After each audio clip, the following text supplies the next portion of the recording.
All the Juggalos in recovery. Well, anyways, I would like to welcome everybody to a Juggalos and Recovery meeting on this wonderful Friday night, especially the newcomers. The first rule of Juggalos and Recovery is we tell everyone about Juggalos and Recovery. The second rule is the want to kick your addiction in the balls. The third rule is to call your mom. On a serious note, my name is Bryant, also known as D, and I will be hosting this meeting. We are here to fight back against our addictions and enjoy our lives. If you are fighting an addiction, then I'm glad you are here. If you are here just to support us or someone you know, thank you, homie, and much respect. This meeting is held every Friday at 8:30 p.m. and the room opens 30 minutes beforehand. Juggalos and Recovery is an open choice meeting. While this is an open meeting, we ask you to share only if you have a desire not to use. Now, I will read the 12 steps to Juggalos and Recovery. Step 1, we admitted we were powerless over our addiction and that we couldn't handle life anymore. Step 2, we came to believe that the carnival could help us screw our fucking heads on straight. Step 3, we made a decision not only to serve ourselves, but also our community. Step 4, we looked at ourselves deeply without fear to recognize the good and bad in us all. Step 5, we opened up to the carnival, ourselves, and other juggalos about the shitty and not so shitty things we did during our lives. Step 6, we were entirely ready to have our community take our flaws and show us how to make them our strengths. Step 7, we asked humbly that the carnival take our flaws and guide us on the path to Shangri-La. Step 8, we made a list of persons we hurt during our lives and became willing to admit our fuck ups and change our ways. Step 9, we forgive ourselves as long as we try to fix our fuck ups without causing any more drama. Step 10, we continue to fix ourselves daily as soon as we realize that we fucked up. Step 11, the truth of the matter is we can lean on our Juggalo family so we can find happiness. Step 12, having our eyes open to this new way of life, we now carry this message to other addicts who are still suffering, whether Juggalo or not, because every human life matters. So this is my second meeting. I'm doing it on step 2. So step 2 for Juggalos and Recovery is we came to believe the carnival could help us screw our fucking heads on straight. And I struggled with higher power most of my life. So I was just listening to some music, and the song Found off of the Missing Link and the song that I'm unveiling kind of popped into my mind when I'm thinking of step 2 and finding a higher power to help me get my life straight. And the principle behind step 2 is hope. And for a lot of my life, I felt completely hopeless, completely lost, and that's just from the 18 years of drinking, drugging, and addiction. And it took me a lot to finally get the courage and get honest with myself, which was last week's meeting, to actually find help, and I found it in another 12-step room, but I love the 12 steps to Juggalos and Recovery. And it takes a lot just to admit you're powerless and that you're human and that you need the help. But then after you do that, what's next? You have to find something that you can that's going to help you get your head right, something you can look forward to that gives you hope in life, and it's hard to find hope in the world sometimes because it's a dark place, especially after years of drinking and drugging and other, whatever your mental health is or whatever, because I was afflicted with a lot of things. But through the process of working the steps, I found a higher power, and I found hope that my life doesn't have to be what it's always been, which was chaos and anger and resentments and depression and being a loner and just at the end of my run, just being completely by myself. Because I had pushed everybody away from me. And through the sobriety, through being sober, I found hope that life gets better every day, even if today isn't perfect. There's going to be better days than the bad day I'm going through right now, as long as I keep working a program of action and keep trying to practice the principle behind the steps. And sobriety and recovery is not all, perfect all the time. I go through my ups and downs, but I know none of it as bad as some of the stuff I went through when I was out there, So I just got to remember when things are bad that I do have friends and people that I can lean on, a network, a family, whether it be the Juggalo family or other people in my recovery communities outside of it. Like I'm going through my own personal stuff right now with a relative, and I just hope that he gets his life right and gets sober. But at the same time, I'm having to love him from a distance, because I can't let what he's doing bring me down. But I know eventually when things get dark enough that he's going to come around, hopefully. And some of us take longer to get to that point than others. And if I would have been like 4 years ago, what do you hope for out of sobriety? I've definitely gained way more than I ever thought or hoped for out of my sobriety. And all I can do from here is keep having faith in my higher power and keep walking the walk, and everything that's meant to be is going to be. So with that, I will open the meeting. I see a lot of beautiful faces in the room. If anybody wants to share on step 2 or the principle behind step 2.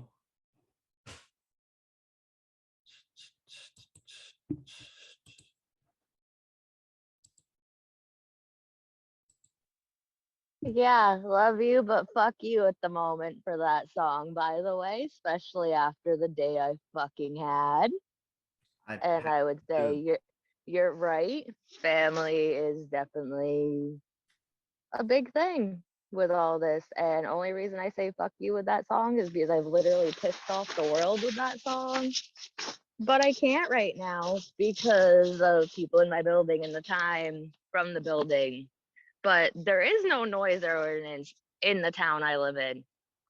So I don't know why not, but I won't do it.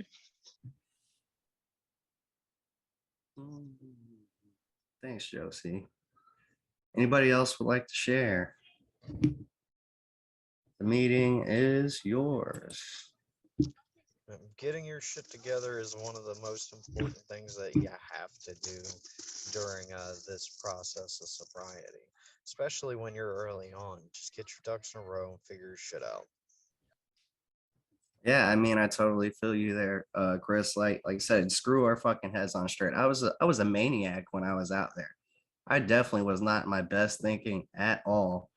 And anybody could be a victim if it meant me getting my next fixed. Even what I thought it was my morals I had or self values I had, I crossed every single line. So like getting sober was a process of getting my head put back on straight. And I definitely couldn't have done alone without a network to help me get my stuff straight and without a higher power to get my stuff straight. Sarah looks like she wants to say something. Oh, you guys, if you know me, I'll talk.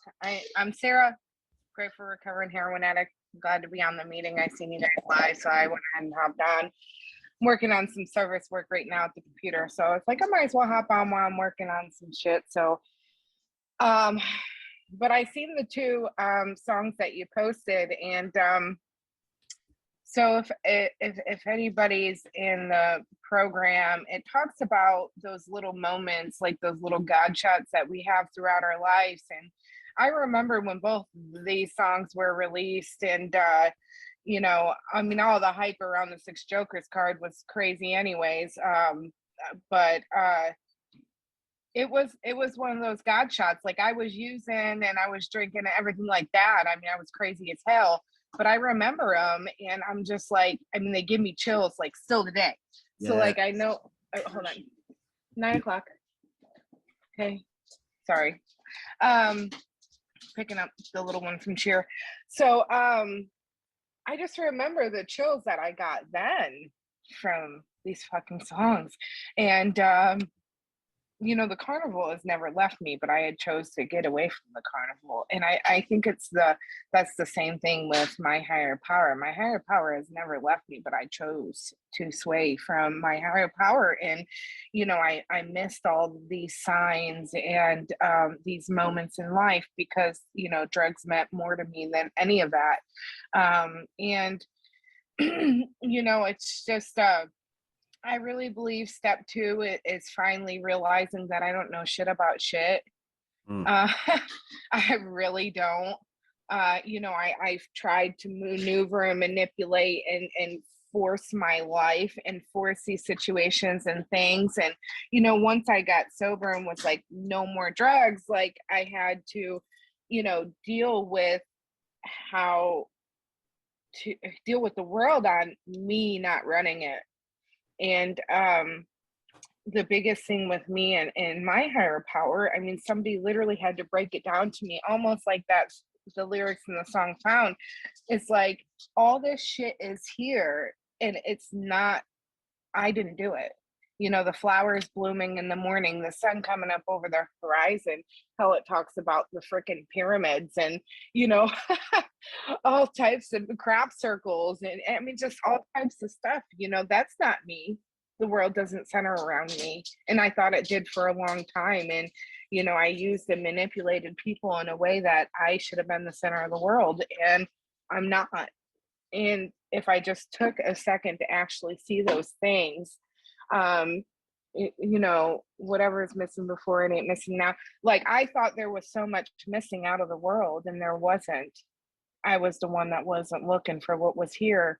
And how easy it is for me to believe that a new phone or new technology is better than what I had. Why am I so open to a new phone and the belief that it's so much better, but I'm not open to the world of the spiritual realm? Why can't I don't have that open mind, especially when I was on drugs? So I had to get clear and free of the drugs and free of the fucking that crazy lifestyle. I just love these songs so much. And it says, I prayed. I don't know what I really prayed. I didn't know a lot about any of that I was focusing on. I didn't know what I was praying at first. Yep, me neither. No clue. No clue what I was praying to. No clue, barely what I was praying about. Like, I just kept doing it. I really think ICP, they knew the whole time, when the unveiling came out, like, they were like, it's not about us. It's not just a carnival. It's not just, there's more to all of this. And, they had a little bit of insight that I wasn't open to listening to. Like, it was deep down in there. And I had it covered up for a long, long time. I'm just glad something finally pierced through, and I'm glad that I get to enjoy an ICP show completely fucking sober, like, and remember it. I feel that. There's been so many I don't remember. Like, I don't remember at all. So many psychopathic shows. I don't remember them. And, the past few years, I've been able to remember them and enjoy it and just feel the energy in the air. And it's almost like when I'm in a circle in the rooms, saying the serenity prayer, saying the Lord's prayer, I'm not even a Christian. I say the Lord's Prayer. I say it my own way in my head. But it's just that energy that you feel is like none other. And the carnival's never left me. My higher power hasn't either. So that's sort of what I believe step 2 is about. I'm really glad you're facilitating these meetings. I just started, Sarah. It's nice seeing your face since the gathering. It's been a while. Glad you could join us. And yeah, man, like listening to the music again sober and going back, like I was just listening through some of the newer albums after the first 6. And I'm like, what goes with step 2? Because I'm trying to do the 12 steps linked to songs. And both of those songs just gave me goosebumps. And like you were pointing out in the Found, like I didn't know what I was praying to. I was just like talking to my homeboy in the sky, like, hey, look, buddy, help me not lose my shit today. Whatever you are that's been looking out this far. And then I like what you were saying too. Like I pushed myself away. Like I had 5.5 years dry. I never worked a program. I never did anything. I thought self-will would be how I stayed sober, and it didn't work for me. Um, and it was just 5 years misery, but this time doing it differently, and not accepting the help and accepting programs and suggestions and the people, definitely changed it. And I look back in life, and there was something always looking over me, like you were saying, whether I wanted it or not. I just didn't choose to accept it. And like when I first got sober, or just like even when I went in the gathering, like my power can be the love in the air between people, the beautiful parts that humanity does have, instead of when I'm drinking and drugging, like you said, I'm just looking at all these negative things with a negative mindset, so I don't see anything good, you know. That's a funny thing. I mean, if anybody's in the program in the big book, I don't know if many of you know, but Bill W. that wrote the big book, as Christian based as the big book of Alcoholics Anonymous is, Bill W. was not a Christian. He was not a religious person. He was spirituality. And when he prayed to his friend. He would literally say, "Hey, friend," like he called God his friend. So that's who he prayed to. So I didn't know that for a while, but I don't know, just so much good stuff in these songs. It's like, how can I have worry when I hold the key? How can I not see the plants grow? Just stuff like that. Whatever I was missing before, I ain't missing now. And it's just like, I'm really glad I'm not missing out on life today. Like I'm the one that had the key the whole time and I didn't even know it. Like, it's just crazy. It's crazy when we start working a 12-step program, the things we see, and everything's always been right there, right there. And it's even in the songs, and in our dark times, we may be attracted to the more dark aspects of the culture, but all those are supposed to be like learning lessons, Mm-hmm. like stumbling blocks, stuff to look at yourself to make you be better, and it's just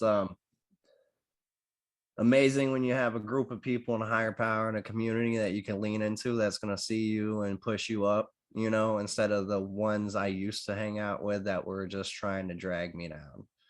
Mm-hmm. I mean, even ICP's wicked shit, if you say so-called wicked shit, well, I mean, I don't know about now, and I'm not going to go into all that, but their old school wicked shit, even all that had an underlying somewhat decent outcome of it, of going through some dark times or coming past people, bad people in your lifetime, like it's got a underlying cause to most of it, of that learning lesson or of a life lesson, and they were able to see through a lot of different people and different ways of this world in a different way, but they came out of it, they came out of it too, into you know especially with the Six Jokers card, I think shocked a lot of people, but I had known it way back way back when the Jekyll Brothers came out. Like I was like, wait a second, like there's a lot of underlying shit to these songs, even all the way back in Ringmaster. And I was like, I had a feeling, especially when the Wraith came out, and that it was going to be something along these lines. They've learned from their dark times, and I really hope all of us can, because I held on to that shit for way too long and took it way out of context. My dark times, or the, you know, parts of the dark carnival. And so I think it's not always dark. And I think some songs like this is what shows that. Like the whole reason I picked the Found, the way it was hitting me, is the principle behind the second step would be hope that everything's gonna get better. And like I was saying earlier in the meeting, like I have a little brother, he's a juggalo, he's also in active addiction, and I've helped him again and again and again. And Right now, I'm just hoping he can pick himself up by his bootstraps and actually try to help himself this time. And that's one of the hardest things to do, is knowing he has all the potential in the world to get himself right and he holds the keys to everything, but isn't willing to do it. But hope that eventually he will, come to terms with step 1 and 2.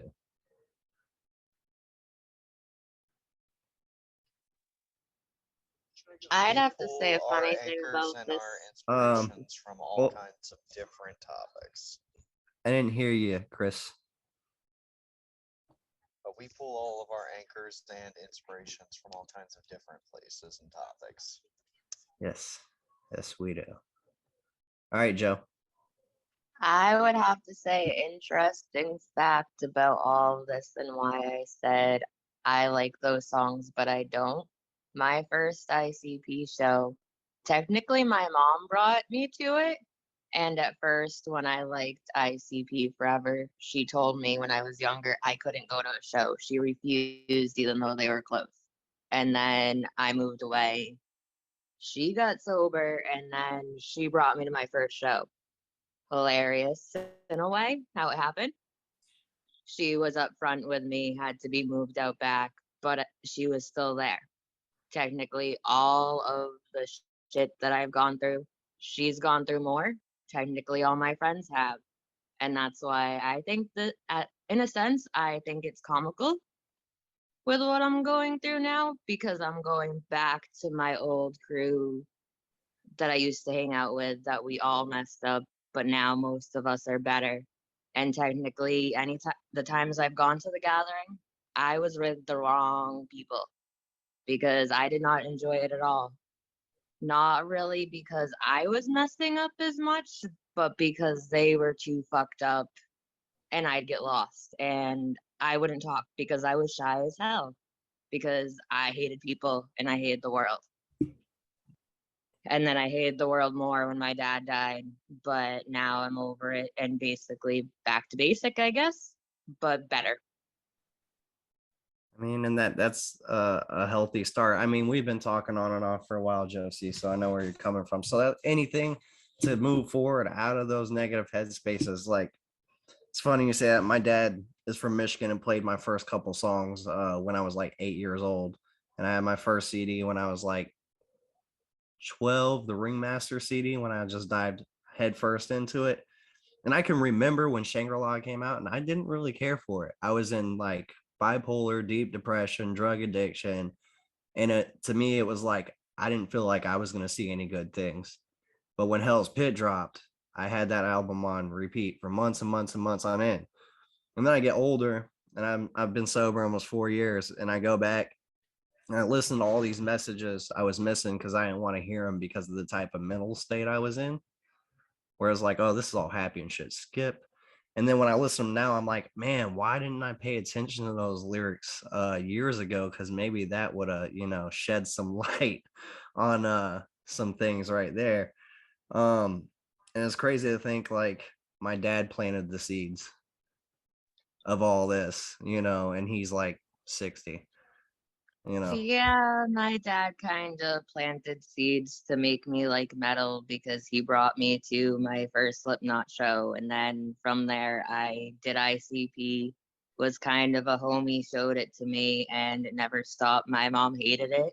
I played it when I worked with her, my mom and my grandmother technically, and I remember times that I'd be playing it in rooms when I was cleaning and they'd tell me turn it off, that's not appropriate, and then later on they'd love the songs.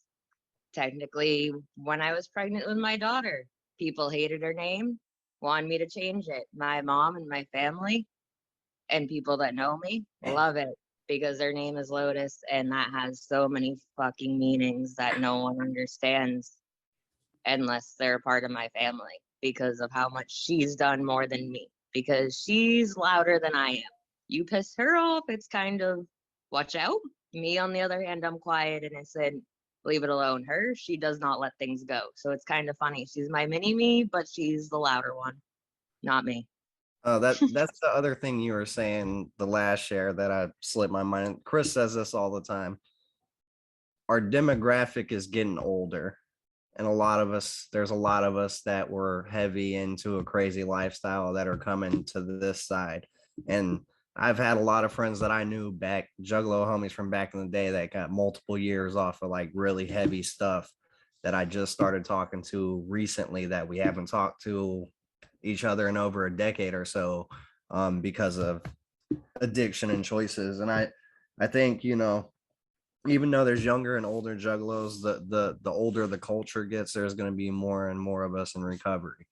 Um, and like I would have never planned to be sober. That was never my intention years and years ago. But when the pain gets great enough, you'll find a different way out when you can't take it anymore. Yeah, My dad's a big influence, not besides the music, but he has like 16 years sober, and I bucked. Like I was like, I don't want to be anything like my father. Yet here I am being sober and doing all this stuff after being way worse than he was. And he told me the other day, he's like, well, luckily you got an extra 10 years on me, because I didn't get sober till 10 years later than you. So I was like, hey, you got a point. Yeah, I think that's kind of my main reason of not wanting to do any bad shit and kind of mend things with some people, because my dad, when he got sober and clean, I only got a few fucking years with him, and so did my kids before he passed away. And knowing that, and knowing things that he probably regretted, because he got a job as a vape company, he got so much opportunities when he got clean, but he kind of fucked up in a way and didn't get enough time to fix it. So that's why I'm kind of over it, over the drama with everyone. If they have a problem and don't like who I am at this point, yeah, fuck them. I'm not changing because time's short. So, question to the room, if anybody feels like answering, what was your step 2 experience? For me, I think 1 and 2 and 3 were a solid motion. I was 30 years old in a jail cell on my second DUI. Just got done, had money on the phone, got divorced from my kid. Me and my girlfriend split up. My kids were on the phone. My kids asked me if I was back in jail because of the drugs and alcohol. And I think in that moment, um, I knew everything was fucked. I knew something had to help me, and I was willing for whatever it was to pull me out of everything I was going through. Um, and I'm just curious, because some are quicker, some are slower, what your experience was with higher power and getting your shit straight. Chris, yes. Yeah. So when I decided to get my shit together, I had decided 2 gallons of vodka through a beer bong was a great idea, Whoa. and woke up to finding out that my normal dealer had OD'd that same night at a different party. So I decided at that point, alcohol poisoning and the potential of bad drugs probably the best time to get my shit together. That's a pretty interesting one, just like myself. 2 gallons of vodka. I thought I was a fish. Oh no, it was bad. It was night and day. With a beer bong. Wow. Yeah, yeah. I could maybe chug a half a gallon at one time. Okay as shit, I can take anything down the throat. Fuck it. All right, Sarah. So yeah, I mean, I anytime I ever got sober was in prison, or in county, or in prison. Um, so I mean, I was looking at a 10-year sentence for on probation. So we do half time, or at that time we did half time. So I was looking at 3 years actual prison time, and I had some sobriety underneath me here and there, like 9 months, and then relapsed, 9 months and relapsed. And just for one, the powerless and unmanageability was there. Step 2 sort of came into effect, that I realized that I was a heroin addict, so I realized that heroin had me in its grips. Like I had no way out. Like it was I completely feel in my heart that drugs and alcohol is a power greater than us, than humans. I believe there's a lot of greater powers than humans, but drugs and alcohol is definitely one of them. And, from my little bit of recovery, they said you have to choose a power, that can restore you to sanity and all of this. And so I was just determined to try to find the power past drugs and alcohol had on me, because I was told that it was good. It was good. It was love. It was, healing. It was whatever, forgiveness. I wanted that power. I no longer wanted the power that was controlling me, which was drugs and alcohol, because that life was fucking horrible. I wanted to find the highest power out there. So that was my goal. That was my goal with AA. I said, okay, if AA is going to be my way, then I want what the first 100 people had when they first wrote the freaking book. So I need somebody to tell me how I got to do that. Step 3 was a little harder. It's still difficult. Every day I try to take my will and my life over. My thoughts and my actions, sometimes get the best of me, and I have to, do the 3rd step prayer or something. So that's like, that was a little bit harder. I was trying to make it more complicated than what it was. So I fought step 3 for a while, but a lot of people put it for me simply. Step 3 is that you're going to finish step 4. Step 3, all it is make a decision to do step 4 at least. And so that's what I did, man. I was ready. See, I wanted to do step 4. I wanted step 12. I knew step 1 was evident, and I didn't know of all that work in between. I wanted that spiritual experience. That was my end goal. I want that spiritual experience of those people that are happy in life and can go through this shit and, not have to use and drink. I didn't know how to do that. I wanted what they had. And, there's still a lot of people in the Juggalo community. It's the same thing. I want what they have. I want that happiness of them not having to go around sloshing fucking drunk or, messing with these people that are just messing with them. Like I mean, I'm a female. Like I've had plenty of experiences where, people just fucked with me, and that's not the Juggalo family that I want to associate with. Like you said, a lot of us are coming to this place now of accepting life. We're not using hardcore drugs and not, just being crazy at events. And I like that. I like those people. I like the calm ones that are just enjoying themselves, I mean, then not having to get so blitzed, you don't even know where your car's at, don't even know where your people's at, stuff like that. So I don't know. It definitely, step 3 took me a while. I still have to go back to it a lot. I rework step 3 all the time. There's a prayer that, once again, I didn't even know what I was praying to, who I was praying to in step 3, but I was told that I needed to pray it. That's how I learned how to pray, is what it says to pray. And I did. And now I use it all the time. So I don't know. I wanted that highest power, that they say was deep down inside of every one of us. I want that peace in life. I just lost my father on August 22nd. And I was at a meeting of a whole bunch of old timers. There's like 100 people there. All these old timers. And I was in this pity poor me. Oh my God, my dad's in the ICU. He's dying, blah, blah, blah, blah. And my sponsor was there, and she said, "This is where you need to be." And I looked around this room. I tried to concentrate on the meeting. I looked around the room and I was like, man, all these old people, they know. All of them has probably lost their mother and father, and they were able to stay sober through it. And so I feel you, man. I was still cry almost every day. I just buried him about 2 weeks ago. So the 10-year-old stepson here just brought me this phone. He's like, whose phone is this? And he was like, who has a flip phone? And I was like, that's my dad's. I got to keep his phone. And he was like, "Your dad?" I was like, "Yeah, he just died." He was like, "So now you get to have a piece of him." And I was like, "Yeah, I have lots of pieces of him. I have lots of pieces of him in my heart.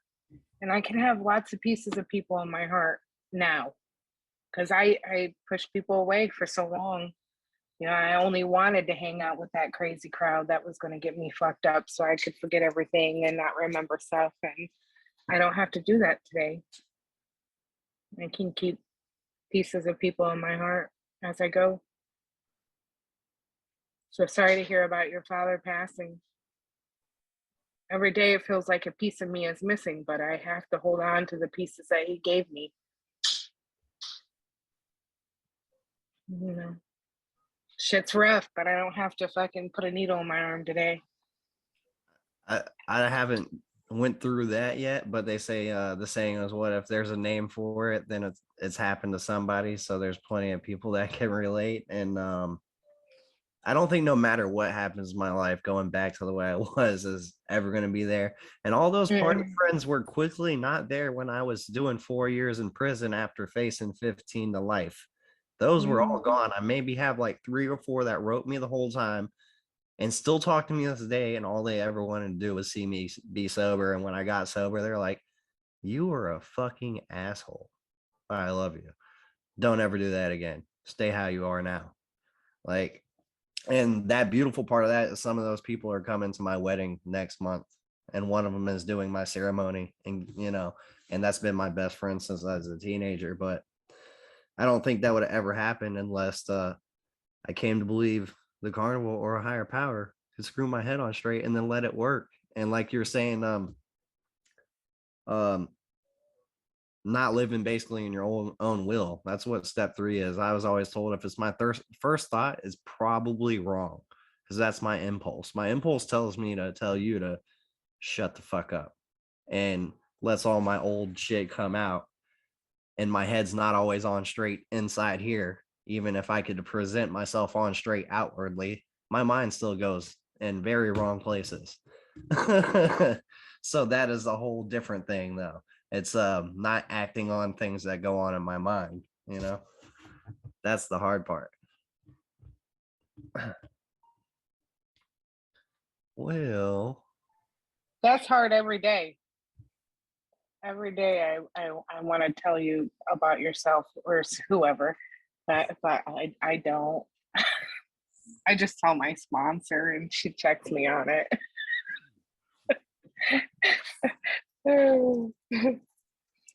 I get annoyed with myself because even not doing anything, having ADHD and deciding all I want to do is go and having insomnia. Yeah, I tell myself to shut the fuck up a lot now.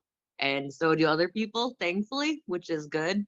And tell me that I have to go to bed or to stay the fuck in bed. Because, yeah, people are dumb nowadays. And you can't call them all out on it because that's a bad idea. I mean, like I said, the topic, the principle behind step 2, hope. I just hope a lot of people find their way. All right, that's kind of about the unveiling. Like I hope you find your way to a happier place and make it to a better place and make it to the other side in a better place. You know, so I mean, I know it took me lots of misery and hearing Sarah speak the same thing because it wasn't even facing 15 years to a life sentence. That did not keep me sober. I had 5.5 years dry. Definitely didn't keep me sober. You know, it wasn't until like I was such a shell on the inside and I burnt every relationship possible down um that something gave and I did something different. And the best thing probably was my first 10, 11 months sober. It was just me. No one was there. And all I had was time to focus on making myself a better person, you know, and living in a better life than I have ever lived and separating myself from all the fair weather people and finding the people that actually loved me. And it was so weird because they'd tell me they loved me and I'd be like, "Ugh, get off me." or having people that say that to me, like, and now I'm the one that does that to people, like, I love you. I love your personality, like great spirit. And I probably give some of those people the same feeling of the heebie jeebies because they don't know how to accept something without a string on it. Yeah. I like how you said that you were just a shell. I mean, like I said earlier, with step 2, it's like I realized that I didn't know shit. So it was like I had to relearn everything. I had to relearn how to give or accept love. I had to learn how to live life again. I had to be taught how to do these things. And like a cool thing about that, though, is that when I experience like the music in the carnival and Juggalos and the family, like it's a whole new feeling. Like I'm relearning all of that again. It's like because it's almost like it's completely new, now that I am sober and I'm coherent and I have feelings and I can embrace those feelings and not numb them. It's like I had to relearn even in my heart what the carnival was and what the music was about and what being a juggalo is. And like I don't know, it's pretty cool that I get to relearn that stuff. I got to relearn how to be a sister. I'm learning how to be a stepmom. I get to relearn how to be a healthy partner in a relationship, like even in friendships. I got to relearn all those things when it very much well could have been taken from me at any time. And it should have been. I should have been dead about 10 times over. And just I see people every day on Facebook dying, all my friends. So it's like as pity poor old me was when I relapsed before I went to prison, like I knew there was a reason that I was going. I knew there was a reason, and I didn't know it was that I was going to get to live this whole brand new life. I truly did not know that. So it's like, no, everything's new. I sort of try to embrace it. Like there's still fear, there's still fear I got to work through, lots of fear, because that's all I know is how to live in fear. But I get to learn how to still go through things even if I have fear and not let that fear hold me back anymore. And it's like I get to learn everything all over again, and it's really cool. Yeah, I feel you there. I've had to relearn my whole life, like you're saying, from a whole different angle, and relearn literally everything and a whole bunch of new things that I never did before. But it's been a great experience. And I like what you said, like I didn't get 15 years, but I got 4. And I was always like, well, there's a reason that happened. Or when my car breaks down, I'm like, well, there's a reason my car broke down. Like, who knows what was going to happen if it didn't? So the trying to look at things positive, like in a positive manner. Well, maybe I would have fucking died if my car didn't break down today. Or maybe I would have died if I didn't do that 4 years in prison. Or maybe something way worse would have happened than dying. Like, there's a reason I'm still alive and some of my friends died at 19, 20 years old. Whatever that reason is, I won't know. And I like what you said, like relearning everything. Like when I say like my higher power, I always say like it's a God of my misunderstanding, because once I understand God fully, I become God, and then life becomes unmanageable again because I'm trying to play God with everything and control everything. And that is simply just not the way the world works. The only thing I can ever control is how I feel and how I act out of those feelings. I cannot control anything else. Which that would be part of screwing my head on straight, because I used to think if I could lie, manipulate, cheat, do whatever to get my way, everything would work out just how I'm thinking it does. And it never did anyways. Some of my crazy thinking when I was out there. I like what you said. I always, of course, I mean, it's not mine. I heard it in the rooms and it always stuck with me that if I could truly define my higher power, it wouldn't be greater than me. Because like you said, we would fully understand if we knew a true definition of our higher power. Oh, I don't know. that's the other thing you said. It's not just drugs or alcohol. Like I was addicted to like love, codependency, gambling, all types of things, forms of addiction. That's why I was saying when my first 10 or 11 months sober, not having anything or anyone at all was the best thing for me because I had no vice to lean into. Not even the drugs or alcohol, not another partner, not nothing. That was the best thing right there. To be completely away from all the vices I was used to leaning into when shit was shitty, you know? That's funny you say that because there's been times in my recovery where I'm just like, man, I almost wish I was back in prison. Like, I was scared when I first got out. Well, I was in prison for a year and a half and then work release for 7.5 months. And when I went to work release, I was scared. I was scared because I didn't know for sure what to face. I mean, I had a year and a half sober, but I didn't know how to live life on the streets sober. I had no clue, and I was still scared. And of course, I'm right back in. Well, I never gave up caffeine. You definitely have caffeine in prison, the Keefy coffee there. Uh, but I don't know if it was Keefy for you or not. Oh yeah. But Oh yeah.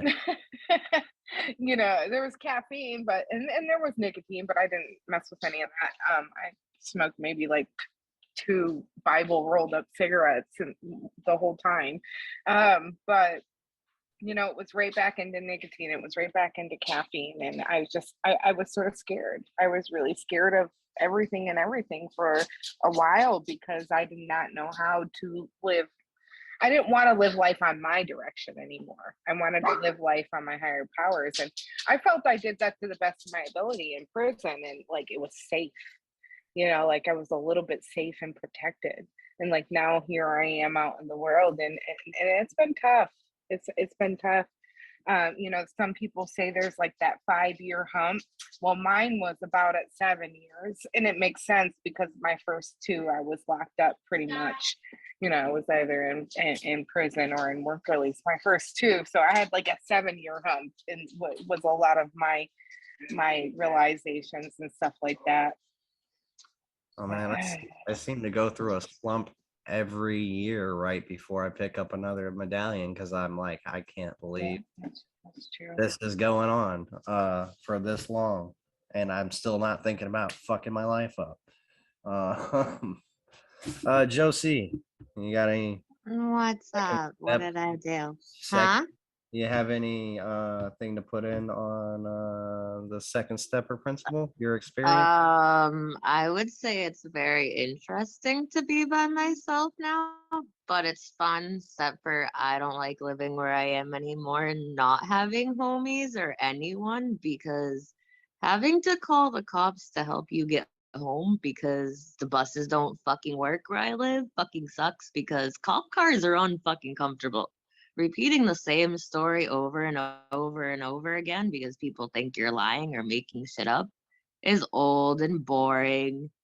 And you guys don't even know everything, but that's because I'm tired of saying it all at this point. But at some point, I don't know when yet, but I will.